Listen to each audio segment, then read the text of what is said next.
Russian Foreign Minister Lavrov is once again planning to meet with U.S. Secretary of State Marco Rubio. But no, Russia did not want peace, because the Russian diplomat emphasized that when discussing the Federation's war against Ukraine, he insists on taking certain Kremlin interests into account.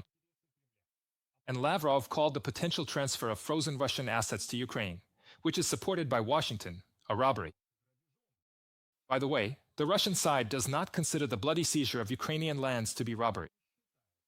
That's why they keep sending hundreds of soldiers to their deaths every day.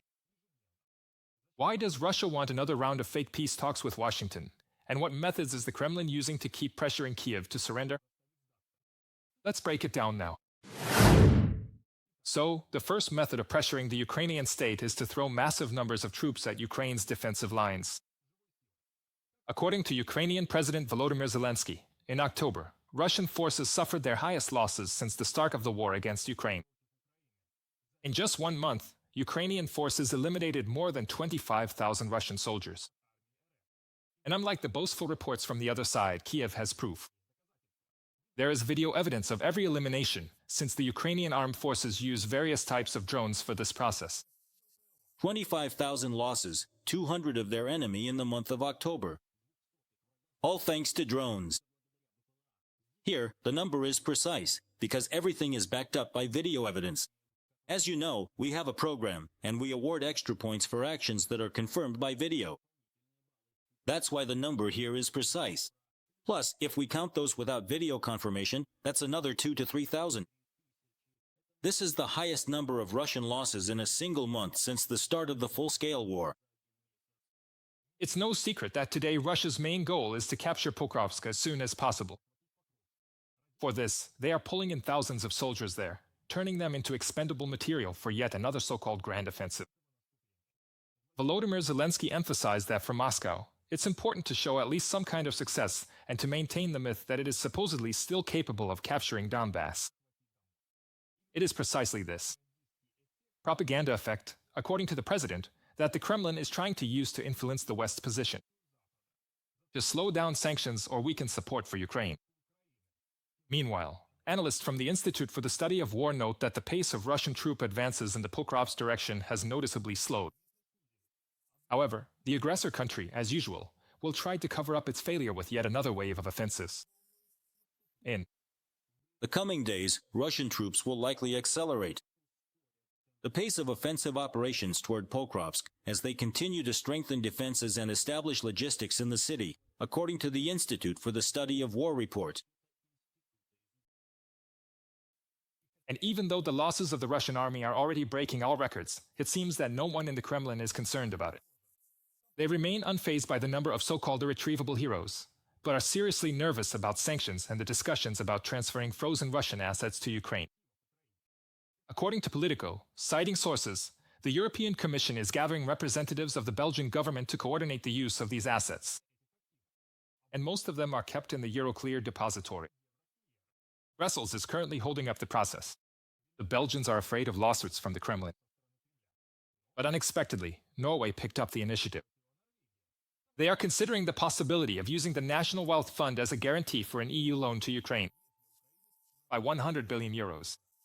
According to the Times, the idea has already received support in Parliament. Norway is discussing a proposal to unlock more than 100 billion euros in European military loans to Ukraine by securing the debt with its 1.7 trillion euros sovereign wealth fund. From the Sunday Times publication. It's no surprise that the Kremlin suddenly started talking about peace. Every time there's talk of new sanctions or other ways to support Kiev, a flurry of diplomatic activity begins over there. Lavrov has once again taken the initiative. He wants to talk, but is categorically against Russian money being used to help Ukraine. But really, is there any point in discussing anything with Lavrov at all? After all, in Putin's system, he, like most ministers, is just window dressing. All decisions are made by one person. And that's exactly why, as Volodymyr Zelensky has repeatedly emphasized, any talk of peace is only possible at the level of the leaders. But even here, there's a stop sign. The head of the White House, Donald Trump, has already made it clear that no friendly talks with the Russian side are planned. Do you mean a meeting with Putin? Do you mean Hungary? Well, I would like it to take place in Hungary, in Budapest. I didn't want to hold this meeting because I didn't think anything significant would happen at it. The main dispute is that they just don't want to stop yet. But I think they will do it. I think this has caused great damage to Russia. And here we smoothly transition to the second method of pressuring Russia. When things don't work out on the front lines and nothing can be achieved on the international stage, there's always the old tried and true method of striking peaceful cities. Just last week, the Kharkiv, Kiev, Poltava, Dnipropetrovsk, Kirovohrad, Mykolaiv, Sumy, Chernihiv, and Odessa regions came under Russian attacks. Strikes targeted substations and directly hit residential neighborhoods. In Moscow, they still call this liberation. Except now, they're liberating people from warmth, light, and their own homes. It seems Putin doesn't want it any other way. Or maybe he just doesn't know how anymore. The pressure on Russia is not enough, and any easing of the existing pressure formats only motivates Putin to drag out this war, to inflict more damage on our country, our people, and others around the world. A weak response to Russian audacity gives Russia motivation to continue the war. There need to be so many sanctions, so much pressure, so much support for life, that Russia is left with no means to survive in a state of war. We shouldn't forget about the third method of pressure, Putin's so-called nuclear stick. At a recent meeting of the Russian Security Council, the Russian leader was advised to consider options for nuclear tests. Putin instructed the relevant agencies to prepare such proposals. This is not just rhetoric. It's an attempt to intimidate and distract from failures on the battlefield. NATO responded harshly to this kind of escalation. The alliance's Secretary General, Mark Rutte, reminded everyone that a nuclear war must not be started, because it cannot be won. When Russia uses dangerous and reckless nuclear rhetoric, our citizens should know that there is no reason to panic. After all, NATO possesses powerful nuclear deterrence forces to maintain peace and prevent aggression. Putin must understand that a nuclear war cannot be won and should never be started. Mark Rutte, NATO's Secretary General, in an interview with Welt. This time, they failed to intimidate Europe and the US. It didn't even take a day before the Kremlin hurried to walk back its own rhetoric. Putin's press secretary has already stated that, supposedly, no orders for nuclear tests were given by him. And if it ever comes to that, it would allegedly only be in response to actions by the US. Washington no longer reacts to such tricks.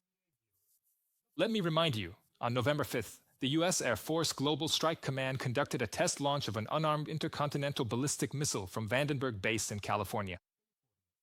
The American military emphasized that these are routine tests, intended to confirm that the US nuclear forces remain at the highest level of readiness. We created nuclear weapons. We are the #1 nuclear power, which I don't like to admit, because it's terrible. It's such a horrible situation, if it ever comes to that. Russia is second. China is a distant third. But they'll catch up to us in 4 or 5 years. They want to catch up to us, but they won't be able to. Will they work on a denuclearization plan? It's the 3 of us. Let's see if it works. But we definitely have the strongest armed forces in the world. All these events only confirm one simple truth. You can't have a dialogue with Moscow hoping for common sense. It only understands strength. That's exactly how Washington is acting now. Calmly, deliberately, without unnecessary emotion, but extremely tough. And the more confidently America speaks, the more obvious it becomes how the Kremlin tries to hide its confusion behind loud statements. The Russian authorities, who are used to ruling through fear, are now increasingly forced to justify themselves. And for Putin, this is probably the most painful kind of defeat. When you're no longer the one setting the rules, but are forced to play by someone else's.